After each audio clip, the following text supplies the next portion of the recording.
notre dernière grande étape. Demain, nous ferons une conclusion et puis une séance de questions-réponses. Voilà, vous pourrez poser tout un tas de questions. J'essaierai d'y répondre. Bon, après, je ne connais pas tout, donc voilà. Ce sera peut-être l'occasion de belles discussions, mais pas forcément de bonnes réponses. Il faut être conscient de cela. Je vérifie ça, ouais, c'est bon.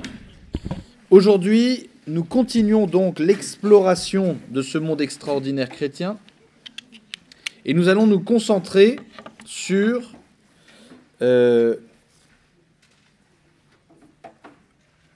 les dons du Saint-Esprit et les charismes.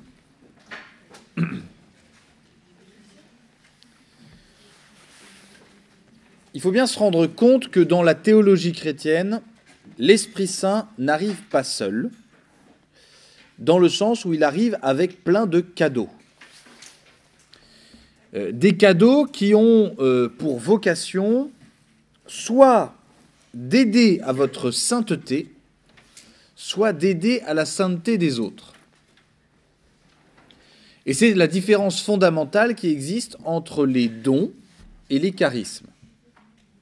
Les dons visent votre propre sanctification, c'est-à-dire que Dieu décide de venir s'occuper de votre sainteté. Et deuxièmement,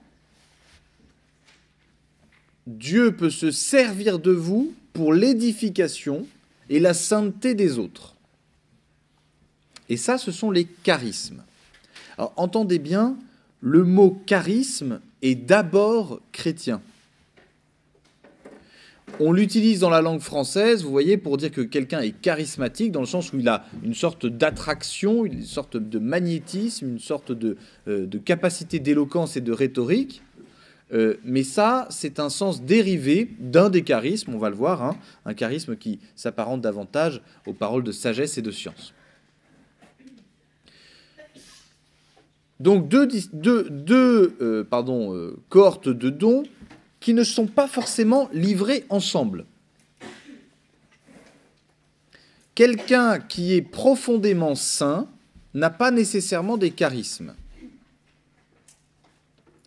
De la même manière, quelqu'un qui a d'énormes charismes n'a pas forcément une grande sainteté. Dans la théologie chrétienne, c'est décorrélé. Ce qui fait que il y a nécessairement une grande prudence, un grand discernement à effectuer lorsque vous côtoyez des gens qui ont de grands charismes. Mais là, on va d'abord parler des dons, les dons du Saint-Esprit, qui visent la sainteté des personnes. Alors, qu'est-ce que c'est que la sainteté pour les chrétiens ?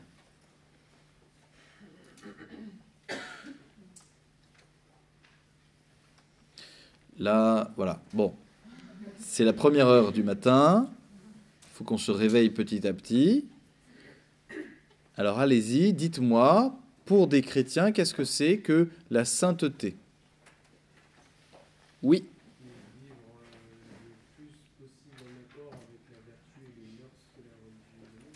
C'est vivre, je répète ce que vous avez dit, hein, c'est vivre le plus en accord avec les mœurs, les vertus, c'est ça ce que vous avez dit ? Que la religion demande. Ça, c'est une vision hérétique chez les chrétiens. Puisque là, vous désignez les conséquences de la sainteté. La sainteté, ce n'est pas vivre les vertus en accord avec les principes moraux de la religion chrétienne. Parce que dans ces cas-là, les stoïciens sont saints. Les épicuriens, selon une certaine mesure, sont saints. Aristote était un saint. Et tout un tas de personnes qui, pour autant, n'ont rien à voir avec la religion chrétienne, mais vivent en accord avec les valeurs chrétiennes, j'adore ce mot, les valeurs chrétiennes, comme s'il y avait des valeurs. Une valeur, vous savez, c'est quantitatif, hein, donc il y a des valeurs chrétiennes. Et il y a beaucoup de gens qui vous disent ça. Alors, je ne suis pas chrétien, mais vraiment, les valeurs chrétiennes, ça me touche énormément. Oui, oui, bah, c'est pas du tout le christianisme, ça, les valeurs chrétiennes. Oui. C'est vivre de la vie de Dieu. Trop large. Oui. Vivre selon le Saint-Esprit qui est en nous. Ça n'est même pas français. Non, mais en fait, là, j'ai pas compris la phrase. Oui. Non, mais ça veut rien dire, mais je veux dire. D'accord. Ça, vivre selon ce que Dieu veut pour nous, quoi. Vivre selon ce que Dieu veut pour nous. Et on a tellement de chance parce qu'il nous communique clairement sa volonté. Oui. La sainteté, être saint, c'est un état, et c'est de la même manière que Jésus est mort pour nous, c'est vivre pour l'autre, c'est se détacher d'une individualité. Voilà, ça c'est une conception, vous voyez, que ChatGPT pourrait avoir. Et moi je lui ai demandé. Il y a plusieurs mois, je lui ai dit, c'est quoi la sainteté chrétienne? Et là, il m'a dit exactement ce que vous m'avez dit. C'est quitter l'individualisme pour aller vers la fraternité, la charité envers les autres, etc. Non! C'est un effet. C'est un effet. Oui. Vivre les commandements de Dieu. Ça, c'est juif. Ou c'est musulman, ça. C'est pas les chrétiens. Vivre les commandements de Dieu, les chrétiens vont vous dire, vous n'en êtes pas capable. Vivre avec Dieu, vous n'en êtes pas capable. Vivre les valeurs chrétiennes, vous n'en êtes pas capable. Aimer ses ennemis, bien sûr. Vous n'en êtes pas capable. Dès qu'on te tape sur la joue droite, présente ta joue gauche, bien sûr. Aimer fraternellement des gens qui nous crachent à la gueule, évidemment, bien sûr, on va y arriver tout seul. Pas du tout. Pas du tout. Les chrétiens ont conscience que ce que Dieu demande, on n'y arrive pas. Donc qu'est-ce que c'est que la sainteté? Oui. Aimer du mieux qu'on peut Dieu, c'est déjà pas mal. C'est déjà pas mal. Mais ça ne renvoie pas à ce que disaient vos camarades, qui étaient pourtant sur la voie. Oui.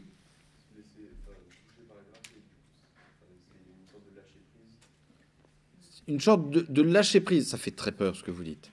Mais je comprends.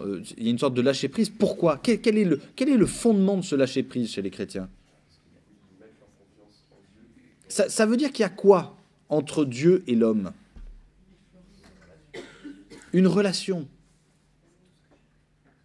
Quel est le type de relation qu'un saint a avec Dieu? Oui. D'amour, d'amitié. Oh, allez.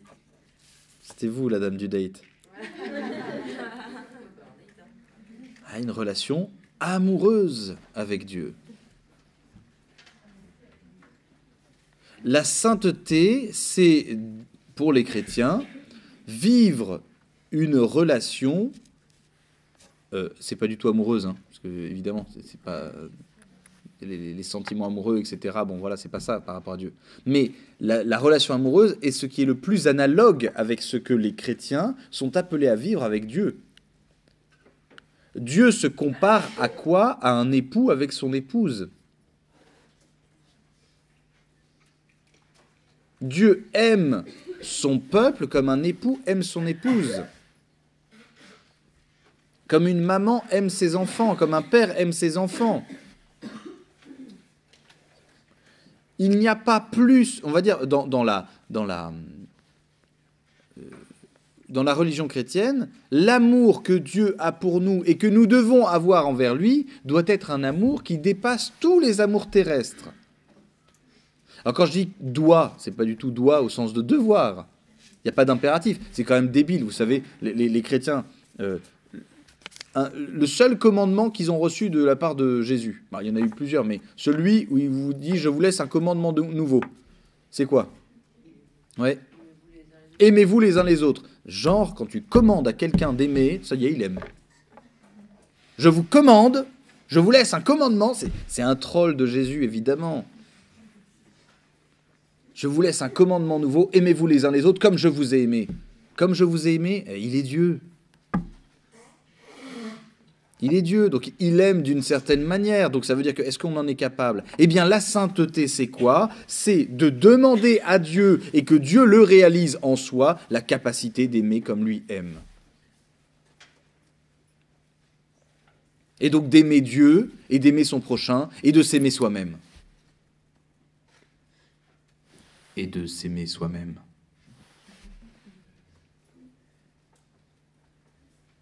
De s'aimer soi-même comme Dieu nous aime.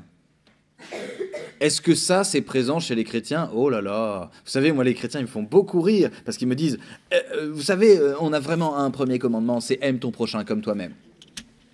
Et quand tu regardes comme ils s'aiment eux, t'as pas envie d'être aimé par eux comme ils s'aiment eux. Parce que parfois, ce sont des bâtards avec eux-mêmes. Ils sont des pros du burn-out. Ils s'écoutent pas. Ils sont tristes en permanence. Ils ne pensent qu'à des interdits. Ils ne pensent qu'à des vertus, qu'à des valeurs, comme vous avez dit, des valeurs chrétiennes. La sainteté, c'est pas ça. La sainteté, c'est pas une philosophie stoïcienne. La sainteté, c'est une philosophie de la relation. Une spiritualité de la relation. Avec Dieu, d'abord avec Dieu. Je ne suis pas capable d'aimer mon prochain si à un moment Dieu ne m'aide pas. Et c'est ce que vous avez dit, vivre de la présence de Dieu, vivre de l'Esprit Saint. C'est à ça que sert l'Esprit Saint. L'Esprit Saint, il vient et il débarque en vous, pour les chrétiens, pour vous permettre de vivre ce à quoi vous aspirez, à savoir une relation,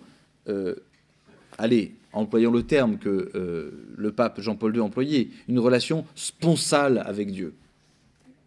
Une relation d'épouse, d'époux avec Dieu.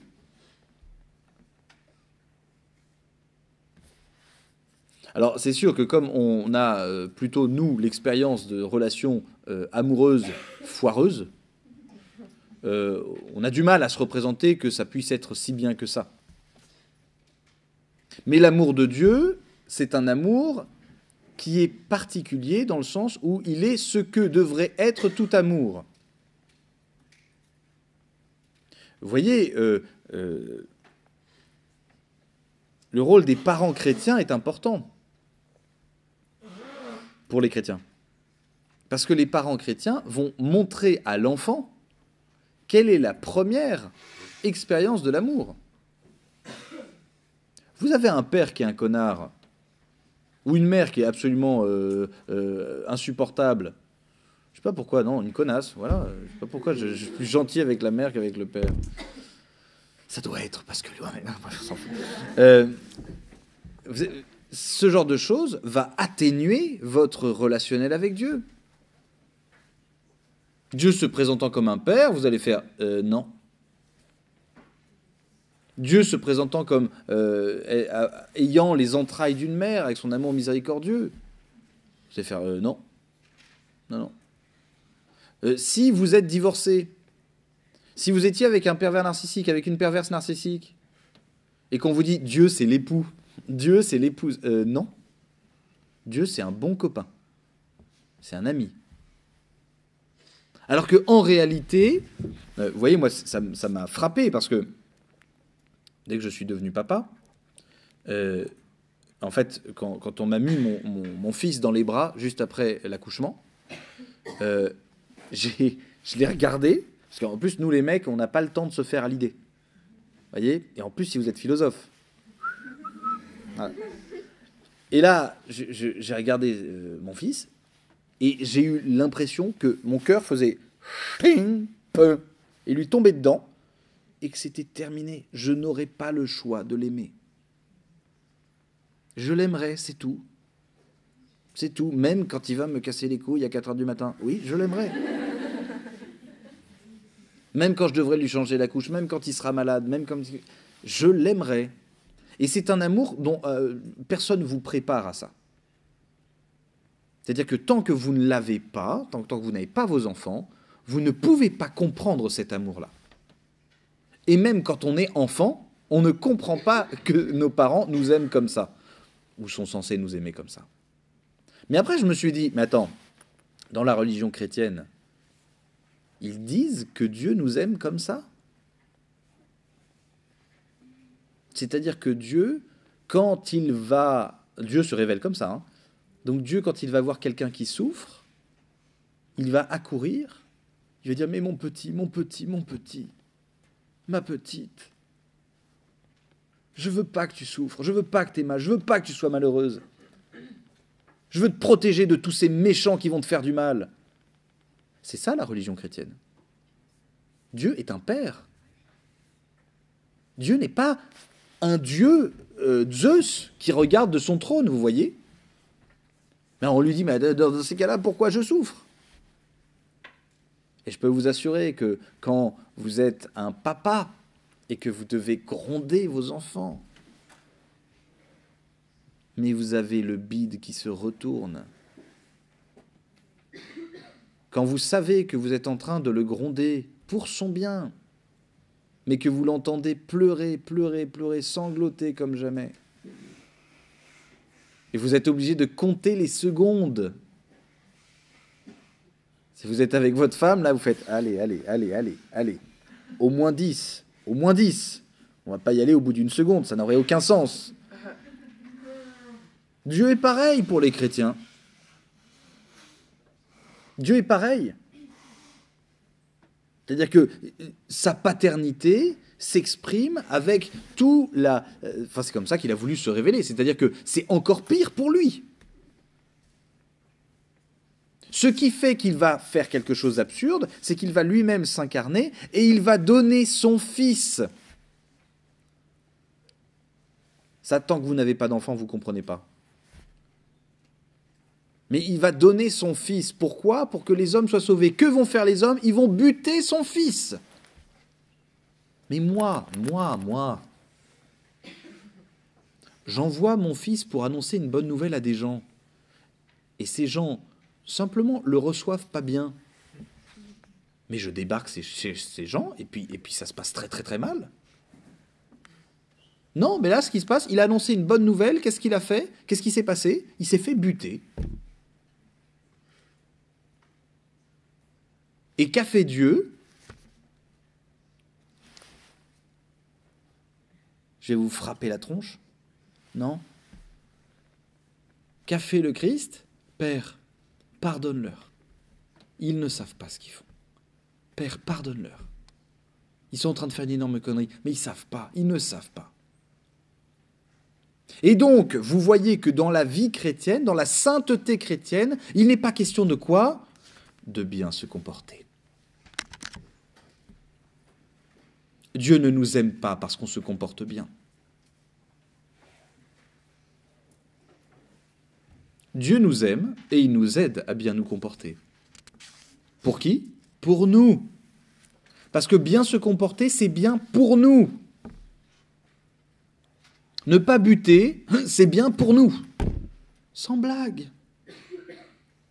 Ne pas commettre l'adultère, c'est bien pour nous.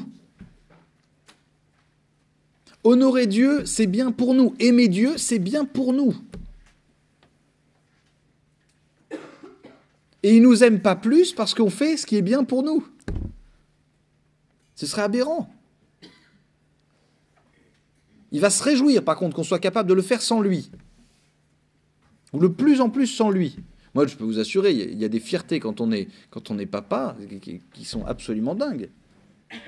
C'est la première fois que votre enfant met ses bottes tout seul. Et il est comme ça. Il n'arrive pas à viser son pied, etc. Il met, bon, évidemment, il a mis la botte gauche sur le pied droit, mais comme ça, il le met, et là, il nous regarde. Et là, mais c'est la fête. Et vraiment, c'est pas une fête feinte. On n'est pas en train de faire « Ouais, bravo !» Non. Avec intérieurement le fait de dire « Oui, tu sais, moi, ça fait très longtemps que je sais mettre mes bottes. » Bien sûr que non. Mais non, mais ouais, mais t'es capable de le faire tout seul, bravo! Et l'enfant va vouloir tout le temps imiter ce que vous faites. Il va imiter ce que vous faites. Alors c'est très drôle parce que quand on faisait des travaux, alors lui il était là avec avec son bzz. Ça c'était sa perceuse. Parce qu'il y avait une perceuse électrique qui faisait zzz, zzz, zzz, comme ça là. Et il disait moi je veux mon bzz, bzz. C'est une perceuse. Une perceuse, oui, mais je veux mon perceuse. Et il était comme ça, et il faisait tout, sans qu'il se passe rien, mais il le faisait pareil que moi. Pareil, le jardinage. Ah, il faut que ce soit lui qui arrose. C'est moi qui arrose. Et il arrose et il me regarde. Et il attend que je sois ouais, trop bien. Et puis il y a un moment où dans l'enfance, ça arrête ce genre de choses. Où l'enfant veut faire tout seul. Tout seul sans toi. Sans toi, sans toi, sans toi. Pour moi, je vais essayer mon expérience, etc. Et on le fait. Et dans la vie chrétienne, c'est ça qui va se passer. Le but de la vie chrétienne, c'est que vous soyez saints, tout seul, mais avec Dieu. Non mais c'est important. Dieu vous rend capable, il vous donne toutes les armes pour l'être, par vous-même, pour que vous soyez réellement saints, tout seul. Pour que vous n'ayez plus besoin d'un Dieu qui vous dit « Si tu fais le bien, je vais te donner un sucre, et si tu fais le mal, tu vas te prendre une traïcha. » C'est-à-dire que c'est ça la philosophie chrétienne. Au bout d'un moment, tu fais le bien parce que c'est bien. Et tu ne fais pas le mal parce que c'est mal. Mais tu as besoin d'un coup de main. Donc vous voyez, la sainteté n'est pas une philosophie morale. La sainteté n'est pas une philosophie morale. Donc les gens qui veulent vous prêcher l'évangile en vous prêchant la morale, vous les renvoyez à leurs angoisses existentielles. Parce que c'est qu'ils ont quelque chose visiblement à se prouver. Peut-être que avec leurs parents, ça ne s'est pas bien passé. Peut-être qu'ils doivent correspondre aux attentes de quelqu'un. Et donc il faut qu'ils soient parfaits. Hein. Entendez par là les cathares, par exemple. L'esprit des cathares. Ou alors c'est des gens qui sont en réaction par rapport à un monde qu'ils jugent trop permissif. Et donc ils vous disent, non mais le christianisme c'est d'abord et avant tout une affaire de zizi. Il y a des personnes, quand on les entend parler, on a l'impression que le christianisme c'est exclusivement qu'est-ce que tu dois faire de ta bite. Avant le mariage, après le mariage, pendant le mariage, finalement, avec qui, avec quoi, quand, qu'est-ce que... Cherche-moi dans la Bible une ligne, dans l'Évangile, le Christ, hein, le Nouveau Testament. Cherche-moi une ligne où le Christ te dit, alors, au niveau de ta sexualité, comment on va... Mais pas du tout.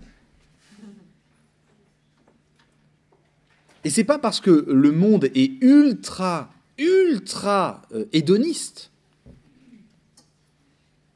que les chrétiens doivent devenir ultra puritains et ultra légalistes sur ces questions-là. C'est pas la question. Pourquoi ? Parce que ce que tu vas faire de ta sexualité, dès lors que tu sais ce que tu vas faire par amour, eh ben c'est réglé. C'est réglé. Dès lors que tu sais que tu dois aimer, ben c'est réglé. Tu vas pas coucher avec n'importe qui, n'importe quand, juste pour te faire plaisir. Non, ton but c'est d'aimer ton prochain. Mais c'est pour ça que tu vas le faire, ou que tu ne vas pas le faire. C'est par amour. C'est pas par loi. Et donc si tu commences à... Et les gens ne comprennent pas, parce que résultat, les chrétiens sont là pour vous parler de ce qu'il faut faire de sexuel ou de pas sexuel, et puis après vous avez Bétaram. Puis vous avez les abus. Où des gens ont fait n'importe quoi avec leur sexualité, en abusant, etc., en étant mauvais profondément. Pourquoi ? Mais parce qu'ils n'aimaient pas. Parce qu'ils n'étaient pas chrétiens. Ils n'aimaient pas les gens. Ils n'aimaient pas Dieu. Et pareil, il y a des gens qui vont vous mettre des interdits. Ah, qu'est-ce que ça m'a fait rire. J'ai choisi d'en rire. Il y a des gens qui... Pour justement nos enfants, moi je disais à ma femme, je préférerais savoir le sexe avant. Déjà que tu passes 9 mois, voilà, toi, à te faire à l'idée, moi j'ai besoin de me projeter un petit peu, j'ai besoin de savoir le sexe des enfants. Il y a des gens qui sont arrivés qui m'ont dit, ah ouais, vous savez, c'est pas chrétien ça. Hein. C'est pas chrétien. J'avais oublié que Jésus était venu pour nous dire ce genre de choses. J'avais complètement oublié que c'était son message d'ailleurs principal. Ne surtout pas connaître le sexe d'un bébé avant qu'il arrive, pour mieux l'aimer. Non. Pour mieux l'attendre. Non. Il y a des gens, on en a entendu parler en début de semaine, qui vont vous dire ah, vraiment, c'est pas chrétien de se soigner. C'est pas chrétien de chercher à ne pas avoir mal. Il faut accepter la douleur. C'est ta croix. Non, mais ta gueule, non. Et vous voyez, il y a tout un tas de personnes qui font de leur pathologie, de leur névrose, en fait, le principal message de leur religion. Mais pas du tout. Et je vous dis, chez les chrétiens, c'est la même chose chez les musulmans, c'est la même chose chez les juifs, c'est la même chose chez les hindous. Hein. Chacun y va de sa petite névrose et la sanctifie avec sa religion. Tu as des trucs à régler avec les femmes, par exemple. Et ben tu vas extirper des versets profondément misos pour vraiment essayer d'élaborer une haine de la femme. Bah oui, c'est possible. À partir d'un phénomène religieux. Oui, oui, oui. T'as des personnes qui ont un problème avec leur nation, et résultat, ils vont extirper de leur texte sacré un petit verset qui va leur servir de canevas interprétatif pour leur dire, mais finalement, la France est d'abord chrétienne. Mais non, la France, ça se trouve, va disparaître, et c'est pas grave, le Christ sera content. L'Empire romain était chrétien, il a disparu, hein. Regardez l'Algérie, Algérie-Tunisie, c'était le berceau du christianisme pendant tout le 5e siècle. Vous avez Augustin d'Hippone, etc. Enfin, c'est à cet endroit-là, nord de l'Afrique. Il en reste quoi? Quasiment rien.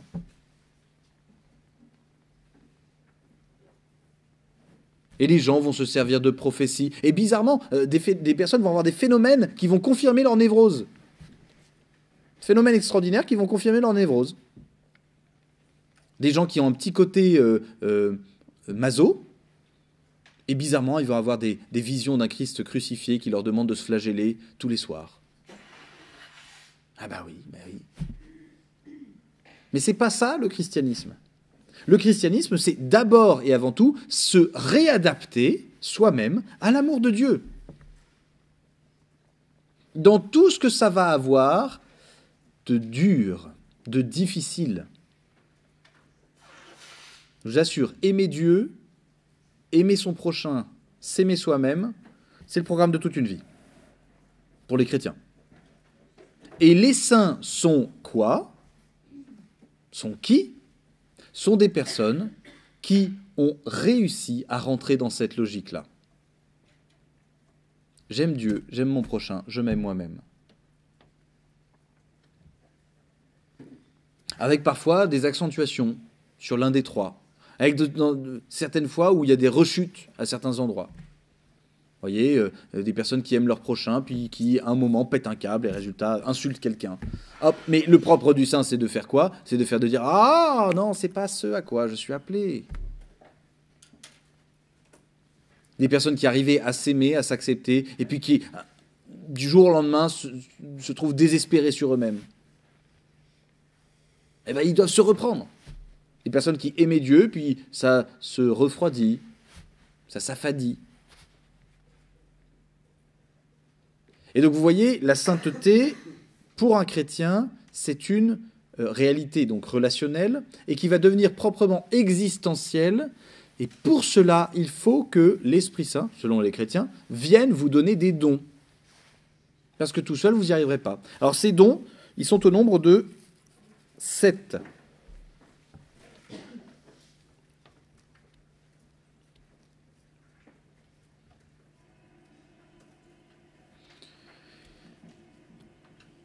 Premièrement, il y a les dons qui vont vous aider au niveau de la foi.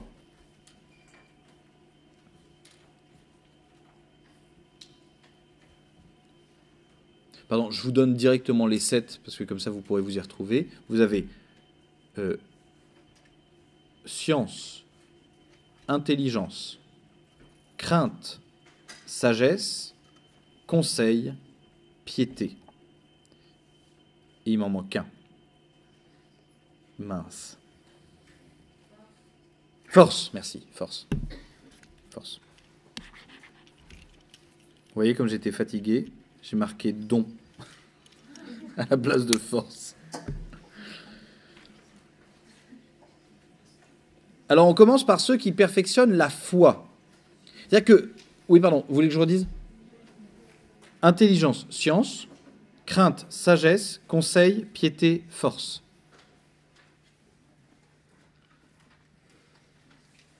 Alors attention, les dons du Saint-Esprit pour les chrétiens, ce n'est pas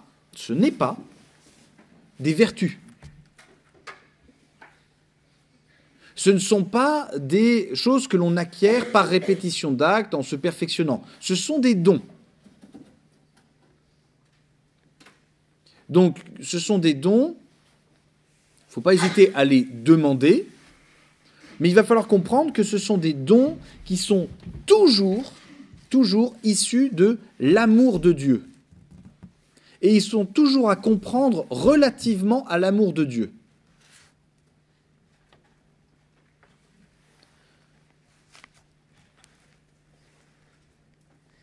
Alors on va prendre d'abord ceux qui viennent perfectionner la foi. La foi, c'est quoi? La foi, pour le coup, c'est une vertu. C'est une vertu qui vous est donnée dès le baptême. Vertu veut dire disposition. Disposition, pour le coup, ici, infuse. De quoi? De votre intelligence. La foi, je raisonne, la foi consiste à, ce que j'ai dit en première conférence du soir, vous savez, la foi consiste à placer votre intelligence dans une situation qui est un peu inconfortable, c'est-à-dire que par rapport à un énoncé, une réalité, elle n'a pas la certitude. Pourtant, votre volonté contraint votre intelligence à dire « c'est vrai ».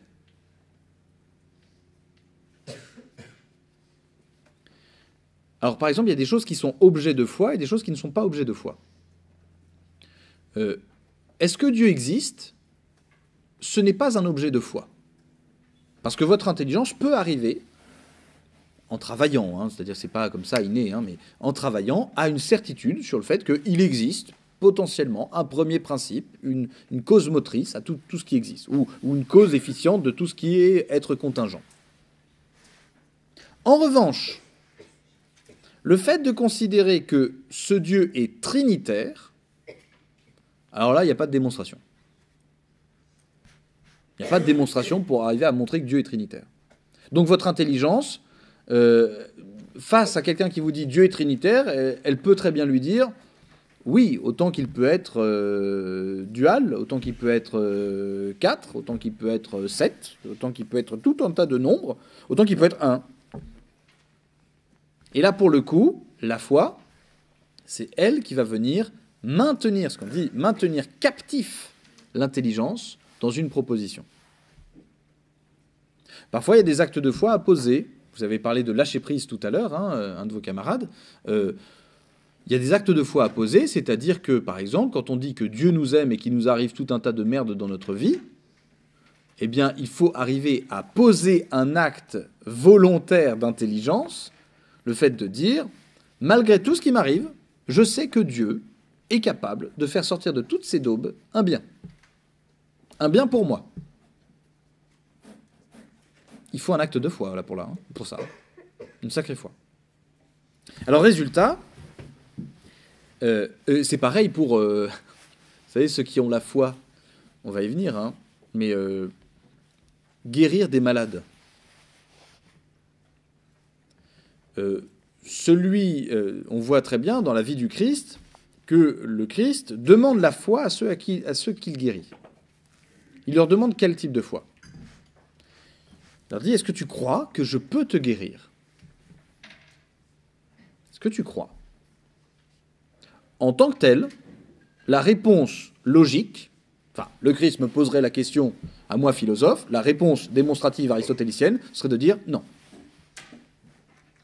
Non, tu es a priori un être humain comme moi, tu n'as pas la puissance de me guérir si ce n'est par une science, comme la médecine, et dans ces cas-là, tu ne serais que cause dispositive de ma guérison. Comme un psychologue, vous voyez.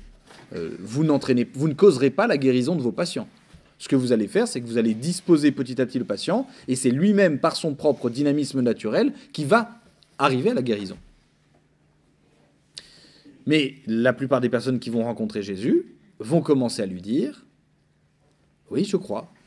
Je crois que tu peux me guérir. Pourquoi ? Parce que je crois que tu es Dieu. Malgré tout ce que mon intelligence me dit de non. C'est pas Dieu, c'est un être humain. Peut-être qu'il a de grands pouvoirs, mais c'est un être humain. Non, mais voilà, un acte de foi. Et à ce moment-là, Jésus guérit. Un des épisodes les plus connus où la foi est réellement ardos, c'est la résurrection de Lazare. Où Jésus se ramène chez ses amis, ce sont des amis qui sont très proches, Marthe, Marie et Lazare. On l'a fait venir. Il faut savoir un truc, c'est que Marthe et Marie lui ont envoyé un messager alors qu'il était à l'autre bout du lac de Galilée pour lui dire « Lazare est très malade, viens vite ». Et Jésus va rester 3 jours sur place. Voilà, il ne se presse pas. Et finalement, quand il se dit « Bon, allez, il faut qu'on y aille », parce que Lazare est mort. Donc là, les apôtres ne comprennent pas. D'accord, il faut qu'on y aille. Okay, Lazare est mort. Pourquoi on y va dans ces cas-là ? Ça ne sert pas à grand-chose. Mais bon, ils y vont. Ils arrivent dans la baraque. Alors en plus, il y avait une petite foule qui accompagnait Jésus à chaque fois. Donc quand il arrive quelque part, ça s'entend, ça se voit. Voilà.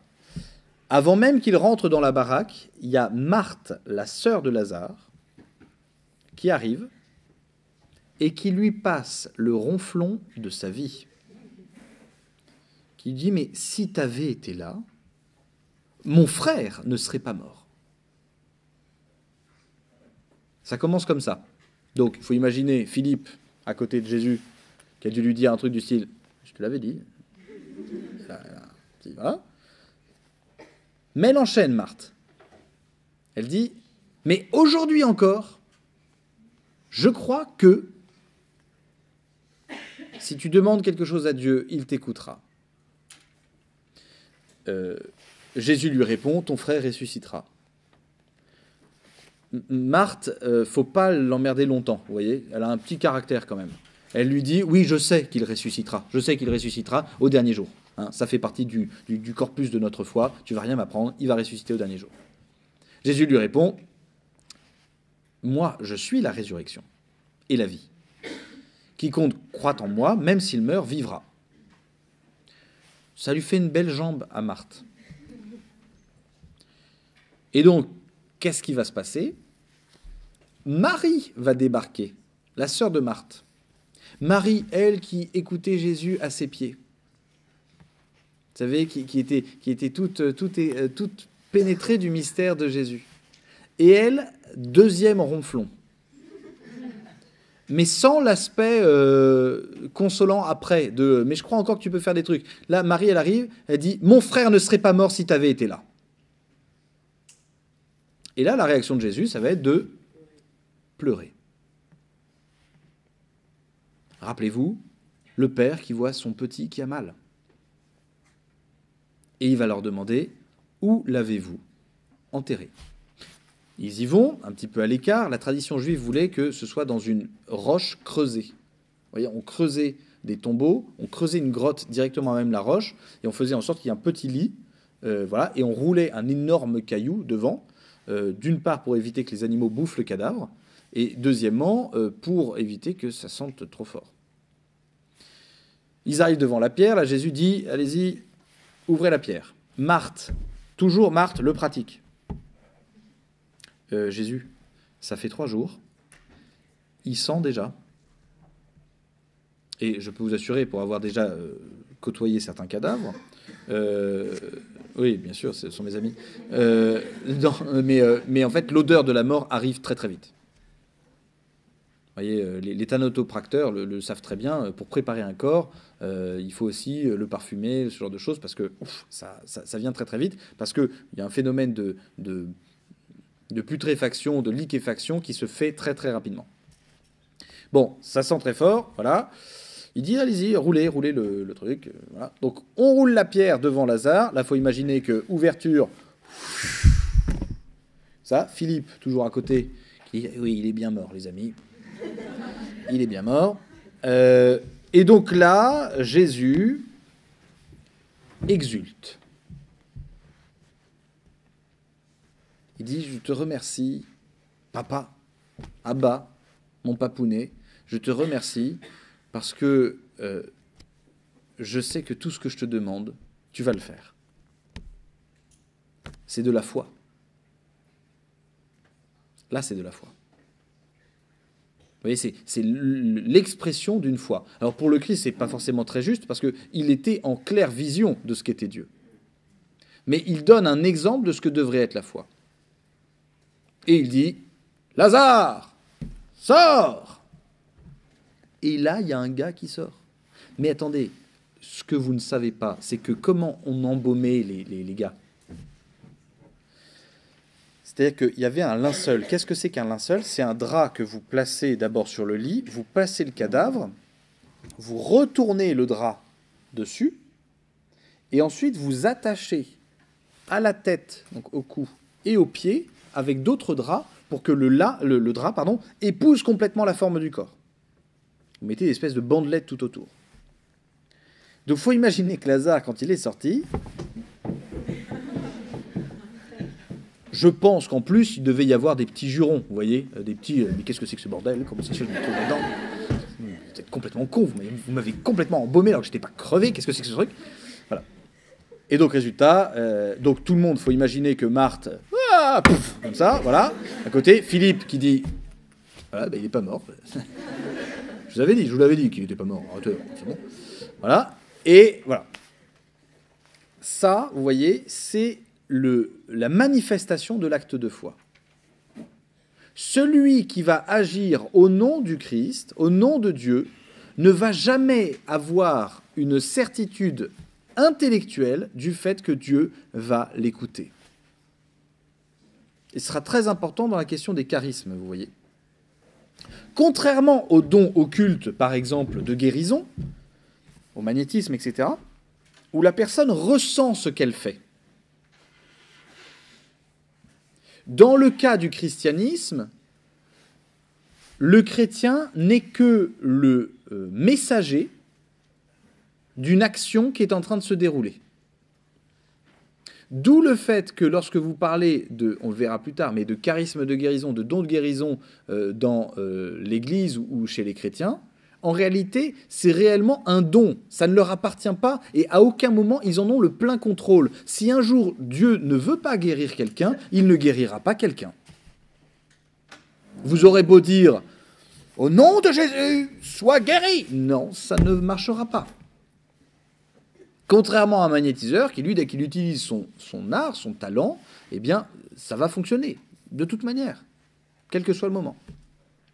Parce que la foi est toujours liée à un aspect relationnel. Bon, une fois qu'on a dit ça, le Saint-Esprit, il a bien conscience que la plupart des personnes sont des quichasses en termes de foi. Hein? C'est-à-dire que déjà, le simple fait de croire que Dieu nous aime, ça nous prend en moyenne plusieurs décennies, voire toute une vie.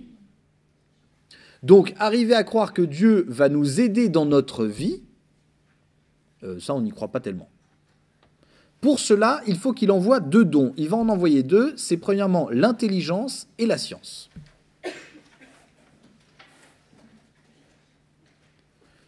L'intelligence, ce qu'on appelle l'intelligence de la foi, c'est qu'il va y avoir une compréhension du donné révélé. Une compréhension, une cohérence du donné révélé.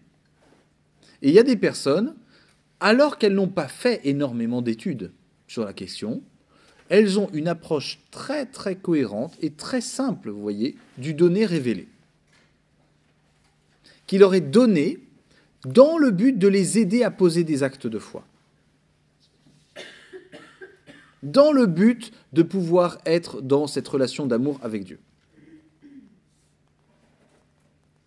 Ça, c'est la question de l'intelligence. Mais le Saint-Esprit va faire aussi autre chose, c'est qu'il va envoyer un don qui s'appelle le don de science, qui va vous faire envisager l'ensemble de la création et qui va vous la faire connaître, cette création, relativement à l'amour de Dieu. C'est-à-dire que tout le réel va vous apparaître et vous allez essayer de le comprendre relativement à la bonté de Dieu et à ce qu'est Dieu. Je vous donne un exemple. Il y a une différence pour les chrétiens entre un scientifique athée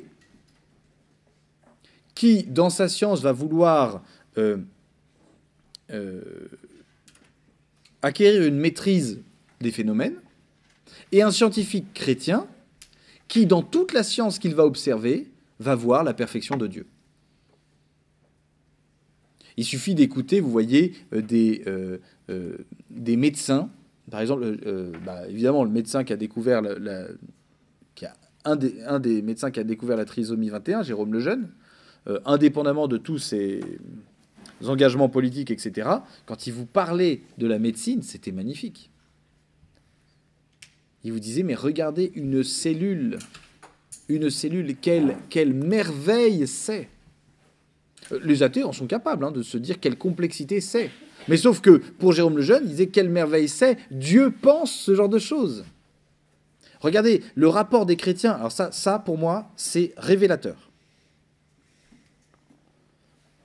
Quand des chrétiens me disent « je n'aime pas les animaux », pour moi, il y a un truc qui ne va pas.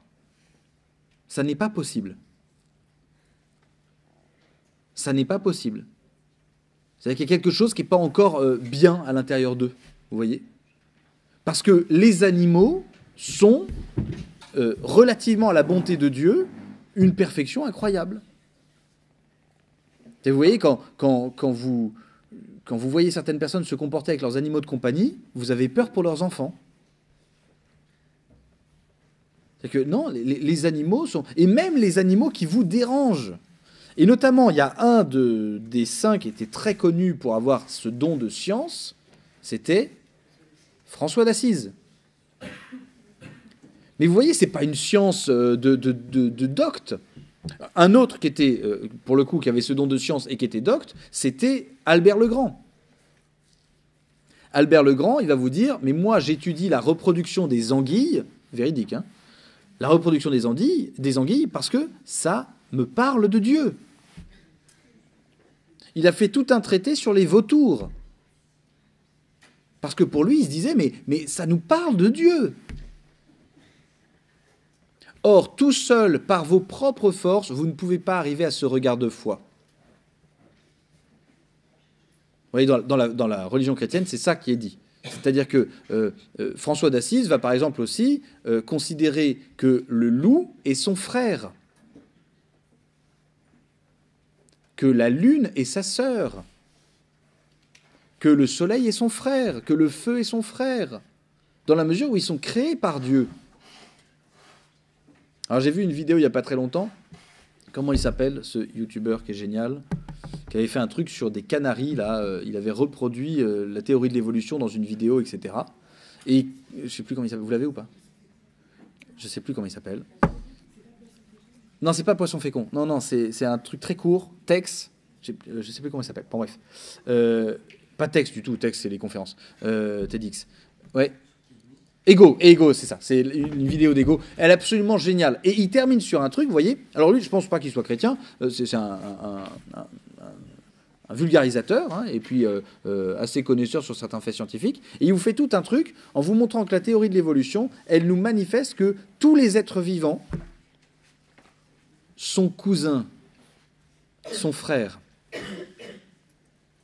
Et il dit, mais regardez le monde qui vous entoure. Quand vous regardez un arbre, dites-vous qu'à la base, on a un arrière-grand-père qui était un truc monocellulaire, et on a évolué différemment. C'est-à-dire qu'on a choisi des parcours un peu différents, mais on s'est un peu perdu de vue, de manière générale. Mais quand même, on a une proximité. Eh bien, le chrétien, il l'a par don, ça, normalement. Il n'a pas besoin de faire cette science-là. Normalement, quand il voit une souris... vous voyez, François d'Assise, à la fin de sa vie, il y avait des souris qui traînaient dans sa piaule. Et il disait, mes petites sœurs m'ont empêché de dormir, là. Mais il ne les butait pas. Il ne les butait pas, oui. Faut pas mettre de piège à souris, faut pas protéger les récoltes, faut pas tuer les moustiques, faut pas tuer les frelons asiatiques, faut pas faire ce genre de choses. Évidemment, évidemment. Et s'il y a un chacal qui vient vous manger le mollet, vous le laissez faire. Est-ce que vous avez jamais eu faim, vous? Dites-vous qu'il a faim. Non, évidemment que non. Faut pas. Un chrétien va pas tomber dans l'extrême comme ça, vous voyez. Parce que justement, en plus, il y a quelque chose qui est compris par la théologie chrétienne, c'est que parce que le démon s'est offert le titre de prince de ce monde, il exerce une domination sur la création aussi. Vous voyez, il y a des théories chez les chrétiens qui disent, mais c'est très bizarre, l'analogie qui est faite dans notre monde. L'être humain n'a jamais eu peur des oiseaux. Pourtant, il y a des oiseaux qui sont un peu impressionnants, hein, je peux vous assurer. Hein. C'est-à-dire que vous prenez un condor, par exemple, c'est absolument énorme, un condor. C'est-à-dire que vous l'avez en face de vous, ça va de ce pied-là à... Enfin, les ailes écartées, ça va de ce pied-là au coin du bureau, vous voyez. Donc vous l'avez en face de vous, comme ça, vous faites... Et voilà, vous êtes en face d'une autruche. On remarque qu'une autruche, ça vole pas. Mais, enfin, voilà. L'être humain aura rarement eu peur de ce qui vole. En revanche, vous regardez ce qu'il y a dans les abysses, ça a vraiment une sale tronche. Les chrétiens vont vous dire, c'est normal. Ce qui est au ciel, ça ne peut pas faire peur à l'être humain. En revanche, ce qui est dans les profondeurs, c'est sûr, c'est habité par des choses mystérieuses, des choses qu'on va pas trop, côtoyer. Et vous avez des mystiques comme Catherine Emmerich qui dit, dans le jardin d'Éden, les animaux n'étaient pas comme ça, comme on les connaît aujourd'hui. Il y a des processus évolutifs qui ont été mis en place post-péché, et résultat, il y a des choses... non, c'était pas censé trop évoluer comme ça. Alors, est-ce que les animaux... Ça, c'est une autre question. Est-ce que les animaux survivront à l'homme? C'est une belle question théologique, et je ne vous répondrai pas tout de suite. Ce sera peut-être une question demain. Donc ça, c'est, vous voyez, l'intelligence par rapport à la révélation, la science par rapport aux créatures.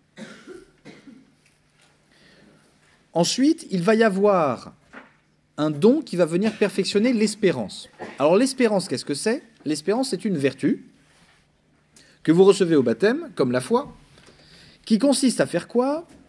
Qui consiste à croire, donc on est à nouveau dans la croyance, mais plus encore, à espérer, donc à être dans une attente de l'action de Dieu.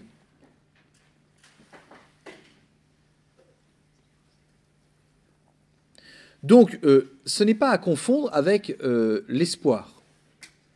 L'espoir, c'est de croire que par nos forces ou par des forces humaines, on va réussir à atteindre notre objectif.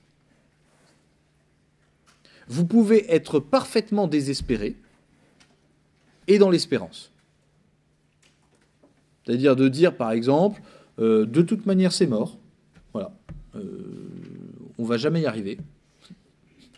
La fausse espérance, vous savez ce dont je vous avais parlé. J'ai fait l'impasse sur ce sujet à l'oral. Je tombe sur cet oral. C'est foutu. Et là, les chrétiens vont dire, mais Jésus est là.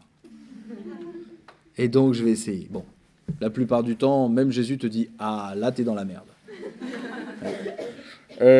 Voilà, ça, c'est l'espérance. Alors, qu'est-ce qui va déclencher, ou pas déclencher, mais perfectionner l'espérance? C'est le don de crainte. Ah, le mot crainte, il n'est pas très bon.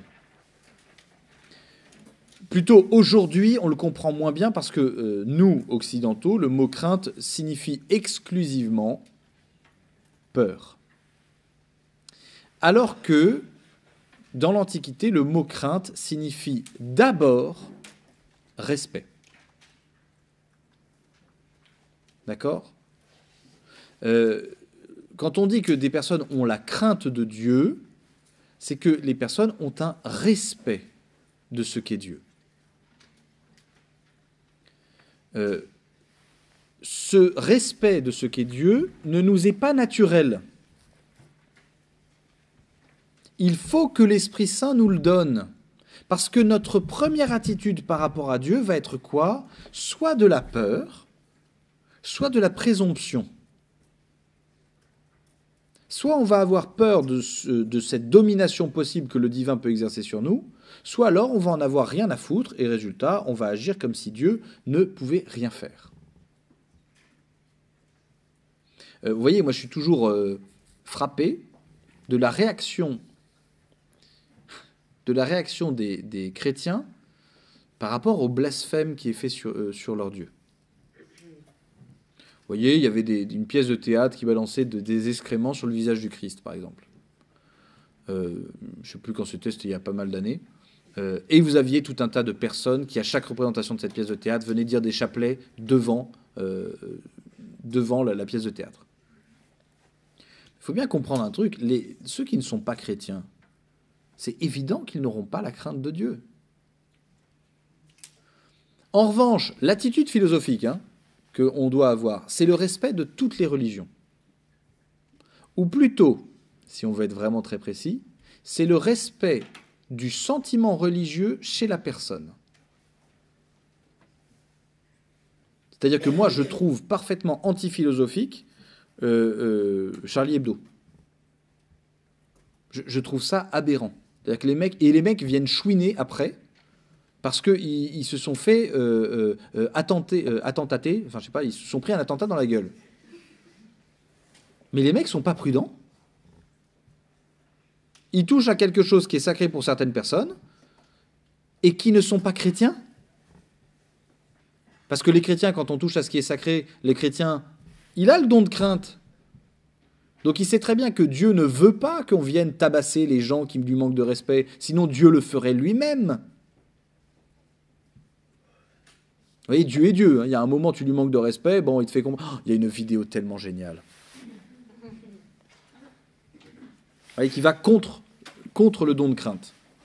Il y a un pasteur évangélique qui dit « Actuellement, j'ai le plus grand pouvoir parce que Dieu m'a donné tout le pouvoir par sa grâce et par le don du Saint-Esprit. Il m'a donné tout le pouvoir. Je suis le plus puissant actuellement du pays. Béni soit le Seigneur. Et si je ne le suis pas, que Dieu me frappe maintenant. » Et là, il se prend l'écran géant dans la gueule. Mais un écran géant, pas un écran en papier, pas un truc comme ça. Un écran géant en LED, etc.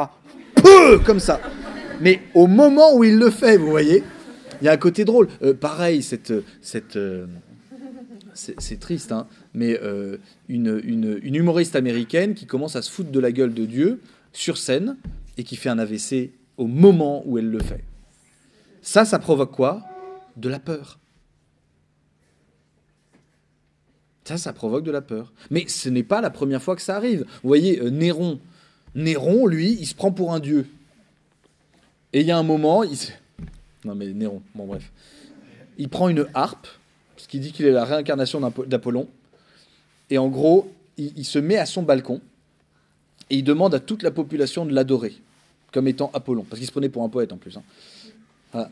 Et au moment où il dit à la foule « Adorez-moi !» paf, il tombe raide mort. Terminé. Ah oui. Donc, de temps en temps, il y a des phénomènes comme ça qui sont un peu marrants. Il y a des phénomènes de présomption. Dans un village d'Afrique, il y a un évangélique, un protestant évangélique, un pasteur, qui a dit « Demain, pour vous montrer à tous que le Christ est ressuscité, je vais marcher sur l'eau. » Et donc il a pris son bateau, il est allé au milieu du petit lac, il y avait toute la foule qui était autour. Pour le peuple de Judée, il a commencé à marcher, il a voulu marcher sur l'eau, il s'est fait bouffer par les crocodiles. Super. Le peuple qui était autour du truc, ils ont dû faire... Bah, tu reviendras plus tard pour Jésus, hein, parce que c'est pas évident, là. Vous voyez, ça, c'est ce qui va contre le don de crainte. La crainte, elle vous met dans un respect de ce qu'est Dieu et dans le fait que vous n'allez pas en avoir peur. Parce que Dieu est respectable. Il est respectueux et il est respectable. Donc, il n'y a pas de raison d'en avoir peur. En revanche, il n'y a pas de présomption avec Dieu. Ce n'est pas nous qui décidons de son action. Dieu est jaloux de sa liberté à lui. Il respecte parfaitement votre liberté, hein. Mais il est profondément libre. Et donc vous êtes personne pour lui demander de faire des choses. Moi, mon fils, il est dans la phase, actuellement, je te donne des ordres. Et donc on est obligé, avec mon épouse, de lui rappeler qu'il faut dire « s'il te plaît ». Par exemple, ce matin, j'ouvre la fenêtre et j'aère un peu sa chambre en ouvrant les volets. Et voilà, et je commence à discuter avec lui. Et là, il regarde la fenêtre et il fait « Tu fermes !» Je lui dis « Pardon ?» Et il dit « S'il te plaît. » Et là, Dieu est pareil. Tu peux commander l'action de Dieu. Je veux dire, Dieu va agir maintenant. Dieu va te guérir maintenant. Au nom de Jésus. Et en plus, quand vous êtes un évangélique ou un protestant ou un charismatique, néo-charismatique, vous finissez par dire Jésus. Ben, Jésus, il est à côté, il dit oui, mais je fais ce que je veux, mon coco, à un moment. C'est bon, t'es un enfant de 2 ans et demi, t'es en train de me dire ferme. Non, ben non. S'il te plaît. Et vous voyez, c'est ce qui distingue beaucoup les catholiques des protestants. Hein. Les catholiques, ils prient pour la guérison. Ils ne commandent pas aux choses. Ils en auraient le pouvoir. Hein. Il y a certains moments où ils le font. Mais la plupart du temps, bah, ils prient. Il y a des neuvaines de prière, il y a des groupes de prière qui se mettent en place pour demander la guérison. Pour demander que Dieu puisse agir. Et si Dieu ne veut pas agir, ben on lui fait confiance, il ne veut pas agir. Ok, d'accord. Ça, c'est le don de crainte. Oui.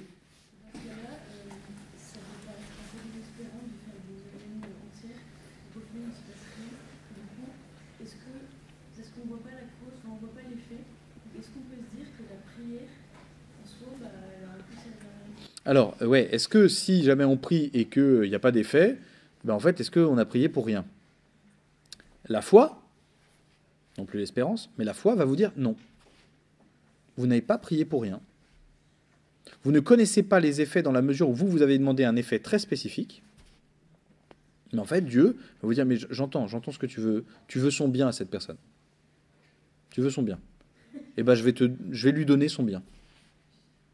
Et par contre, à toi qui pries, je vais te donner ton bien aussi. Vous voyez, la plupart du temps, les neuvaines de prière, les trucs comme ça, font plus de bien aux gens qui prient qu'aux gens pour qui on prie. Et oui, mais c'est... Et alors, comprenez bien un truc, hein. Comprenez bien un truc, parce que ça, quand on verra le charisme de guérison, c'est très important.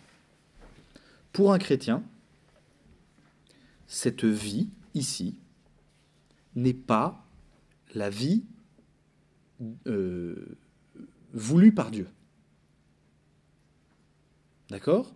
Si le Christ est mort et ressuscité et qu'il est monté vers le Père pour dire « je vous prépare une demeure », c'est que lui, toute la volonté de Dieu vise quoi ? Le paradis. La volonté de Dieu pour vous, c'est le paradis. C'est pas cette vie ici. Donc vous voyez, quand on demande la guérison de quelqu'un, évidemment qu'on va se dire, bah oui. Mais Dieu, s'il a la perspective du paradis, mais non, il y a un moment, il va falloir que vous mouriez, les amis. Hein. Il y a un moment, il va falloir mourir.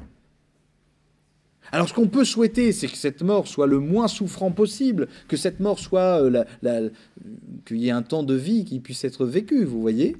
Mais parfois, le Seigneur permet que des personnes meurent plus tôt. Mais oui, mais parce qu'il les veut rapidement avec lui.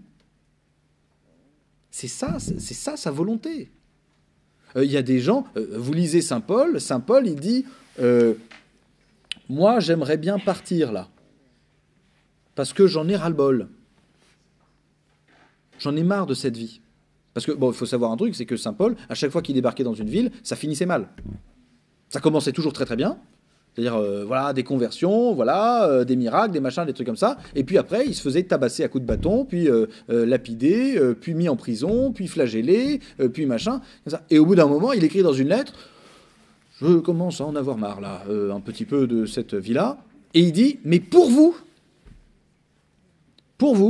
j'accepte de rester.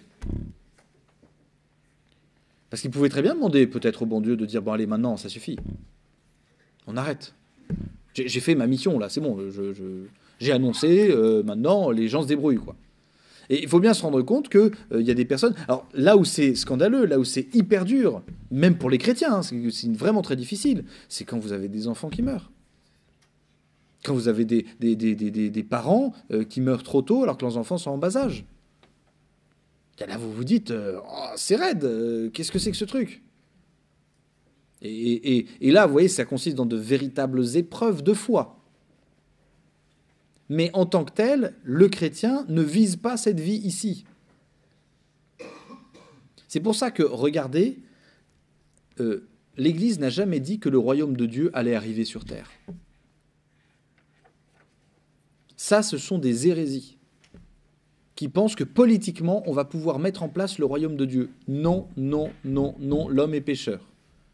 Il faut qu'il quitte ce paradigme-là pour pouvoir être bien. En attendant, qu'est-ce que recommande l'Église ? Elle dit, les chrétiens, investissez-vous en politique pour essayer de faire en sorte que ce soit le moins mauvais. Le moins mauvais possible. Vous voyez, ça change complètement, hein, la perspective politique, hein, pour un chrétien. Le chrétien, c'est c'est les deux cités, hein, la cité de Dieu et la cité des hommes, de saint Augustin. Hein. Il a bien conscience, la cité de Dieu, elle n'est pas ici.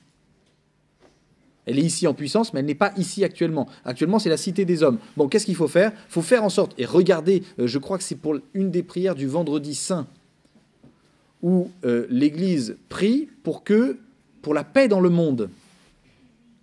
Et elle donne la raison. Pour que chacun puisse prier et adorer Dieu dans la paix.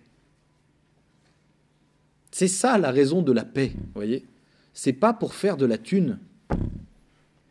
C'est pas pour la prospérité. Oui. Vous avez dit que le royaume de Dieu n'était pas sur terre.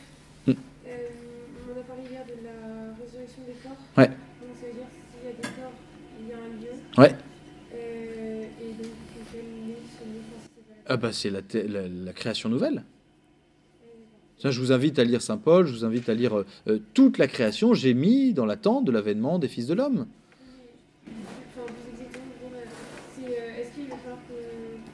je sais pas si on peut le dire comme ça d'ailleurs, mais est-ce qu'il va falloir que la terre soit détruite pour que la création nouvelle apparaisse ? Quand vous lisez l'Apocalypse, quand vous lisez les différents textes qui parlent de la fin des temps, il est dit que oui, il y aura une transformation, une terraformation, une transformation, je ne sais pas comment dire, mais en tout cas une transformation de notre monde.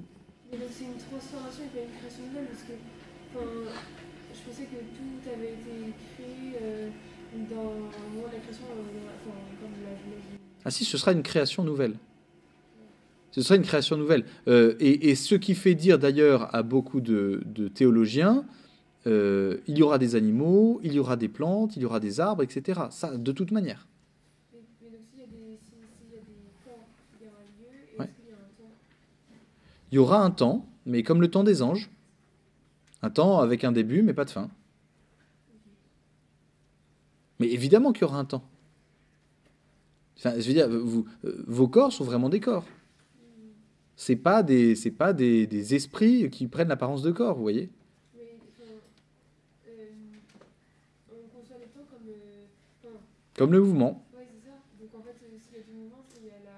Il y aura du mouvement. Oui, mais je veux dire, non, mais il y a la déchéance des corps, mais la vieillesse, quoi. Ah non, il n'y aura pas de corruptibilité. Oui, voilà. La corruption des corps, elle n'est pas nécessaire. Hein. Non. Bah, regardez, pour de vrai, c'est très intéressant. Vous savez que quasiment aucun arbre ne meurt de vieillesse. Les arbres meurent tous quasiment de maladie. Parce que dans leur génétique, ils ne sont pas programmés à déclencher un phénomène d'apoptose, c'est-à-dire de mort cellulaire qui viendrait remplacer la multiplication cellulaire. Vous avez des animaux, il y a certaines méduses, elles ont un cycle éternel. C'est-à-dire c'est très flippant d'ailleurs. Bon, c'est une méduse, voilà. Hop, au bout d'un certain moment, elle se détériore et elle se transforme en œuf, puis en larve de méduse, puis en méduse, puis en œuf, puis en larve, puis en méduse, et comme ça, tout le temps, elle n'arrête pas. Voilà. Vous avez des requins du Groenland qui, parce qu'en fait, ils ont un truc par rapport à leur vessie, etc., enfin bon, je n'entre pas dans le détail, mais ils sont capables de vivre des centaines et des centaines d'années. Alors, ils ont globalement la vivacité d'une limace, peut-être, mais quand même. Vous voyez, nous ne connaissons pas la potentialité de toute la matière. Et en plus, dès lors qu'on aura des corps glorieux, comme les chrétiens semblent le dire, eh bien, on ne sera plus du tout affecté par les choses de la même manière. On continue, on a 5 minutes encore. Alors, oui. Ouais. Oui.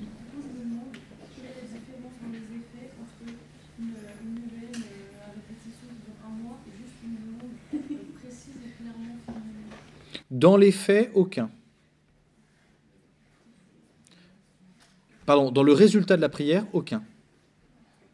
En revanche, dans les effets sur ceux qui prient, beaucoup. Celui qui prie ponctuellement, ben voilà, il prie ponctuellement. Celui qui enchaîne des semaines et des semaines de prière, etc., se dispose par l'Esprit Saint à une certaine disposition quant au résultat de la prière, par exemple, ou quant à la relation à Dieu. Donc il faut... vous voyez, il y a des personnes qui, à l'occasion de la maladie de leur enfant, se mettent à prier tous les jours, alors qu'ils ne priaient pas, alors qu'ils n'avaient pas de relation avec Dieu. Alors c'est un peu intéressé, c'est sûr, mais Dieu s'en contente au début. Il a bien conscience. Enfin, regardez, la plupart du temps, quand on arrive pour prier, on n'arrive pas pour faire oraison comme on en a parlé hier. Quand on arrive pour prier, la plupart du temps, c'est pour demander des trucs. Je te confie telle personne, je te machin. Et là, déjà, c'est peut-être pas mal. Déjà, on confie d'autres. Mais la plupart du temps, c'est pour nous. Et voilà, tu pourrais me donner un copain qui soit sympa, tu pourrais me donner une copine qui soit sympa, tu pourrais m'éclairer sur ma vocation, tu pourrais m'aider à réussir mes études, tu pourrais me donner un travail, tu pourrais me donner des amis, tu pourrais me donner par rapport à nous. Et au tout début, bon, bah d'accord, ok, très bien. Dieu est un papa, donc résultat, il va dire très bien, allez, très bien, je te le donne. Et même, il y a des choses très drôles, même des choses où il sait que c'est pas si bon pour vous. Pour certaines personnes, il va vous les donner quand vous les demandez. Pour que vous-même vous vous rendiez compte que, mais c'est nul en fait. C'est nul. Je connaissais quelqu'un, il n'arrêtait pas de demander au bon Dieu, c'était dans ma promotion, il n'arrêtait pas de demander au bon Dieu, il disait, mais moi, je veux fonder des écoles. Je veux fonder des écoles, voilà, je veux être le fondateur et le directeur des écoles, etc. Puis un jour, il y a quelqu'un qui lui a dit, voilà, on aimerait bien fonder une école, plutôt privée, hors contrat, voilà, tu seras assez libre, tu seras le directeur, etc. Est-ce que ça te tente? Oui, évidemment, merci Seigneur, c'était ma volonté. Il a fait un burn-out. C'est 3-4 ans plus tard, il a fait un burn-out. Et depuis ce jour-là, il me dit, ah non, mais moi, je ne suis pas fait du tout pour être directeur ni fondateur d'un truc. Moi, je veux bien un petit poste de prof de philo, ça me va très très bien. Vous voyez, donc dans la prière, il y a toujours un rapport de paternité qu'il faut entendre, vous voyez. Toujours un rapport, pardon, de paternité, toujours un rapport de parentalité que Dieu fait. Et résultat, vous voyez, il y a certains saints, ils ne faisaient pas des neuvaines. Ils priaient une fois pour la personne, point barre. Il y a cette histoire. Une amie polonaise d'un certain Karol Wojtyla, qui se trouve être un évêque, attrape un cancer. Karol Wojtyla est désespéré parce que c'est vraiment une de ses très bonnes amies. Il prie à fond pendant des semaines et des semaines et des semaines. Ça a pas l'air de très bien se passer. Finalement, il est décidé qu'il tente une opération pour retirer la tumeur, sachant que cette opération peut tuer la personne, et en plus que cette opération, ça se trouve, ne va servir pas à grand-chose. Que fait Karol Wojtyla? Il se dit, bon, j'écris une petite lettre, je suis désespéré, j'écris une petite lettre à un rital qui s'appelle Pio. Padre Pio. Il envoie une petite lettre. Padre Pio, il recevait des centaines et des centaines de lettres qu'il faisait lire d'abord par ses frères, et ses frères lui apportaient après des lettres qui étaient plus ou moins importantes. Et à un moment, il y a un de ses frères qui arrive avec une lettre et qui dit « Bon, c'est quelqu'un qui nous a jamais écrit, je comprends pas très bien ce dont il est question. Il s'appelle Karol Wojtyla.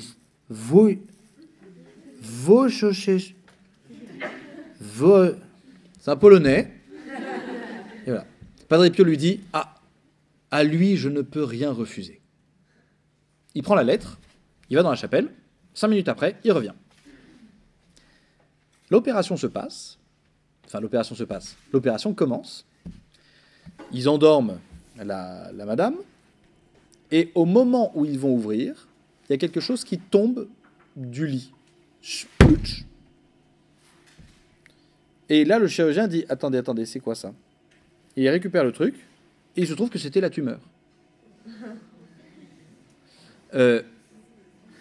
Une prière. Bon, vous savez ce que ça a entraîné chez cet ami? Une crise de la foi absolument colossale. Elle s'est mise à avoir peur de Dieu. Parce qu'elle s'est dit, mais si Dieu est capable d'agir à ce point-là, dans mes cellules, dans mes trucs, en fait, il peut m'écrabouiller quand il veut, en fait. Vous voyez? Donc ça, c'est par rapport au don de crainte. Bon, la pause.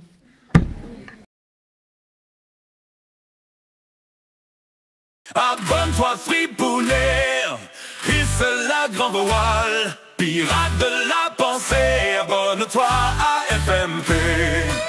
La vidéo est déjà terminée, il te faut reprendre le large, mais avant de monter dans ta barge, abonne-toi à FMP. Abonne-toi Fripounet, hisse la grande voile, pirate de la pensée, abonne-toi à FMP. Commenter, partager, signaler qu'on a aimé sont les activités d'un moussaillon bien éduqué. Abonne-toi Fripounet, hisse la grande voile, pirate de la pensée, abonne-toi à FMP. Voici ta mission, si tu rejoins le club des fripons, car s'abonner à FMP, c'est accepter de ferrailler. Couler les hypocrites, embrocher les menteurs, canonner leurs acolytes et corriger les erreurs. Abonne-toi Fripounet, hisse la grande voile, pirate de la pensée, abonne-toi à FMP.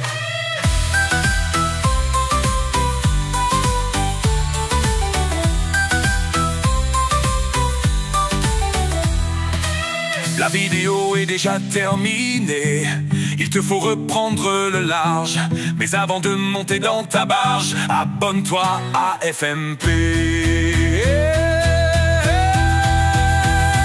Abonne-toi Fripounet, hisse la grande voile, pirate de la pensée, abonne-toi à FMP. Abonne-toi Fripounet, hisse la grande voile, pirate de la pensée, abonne-toi à FMP.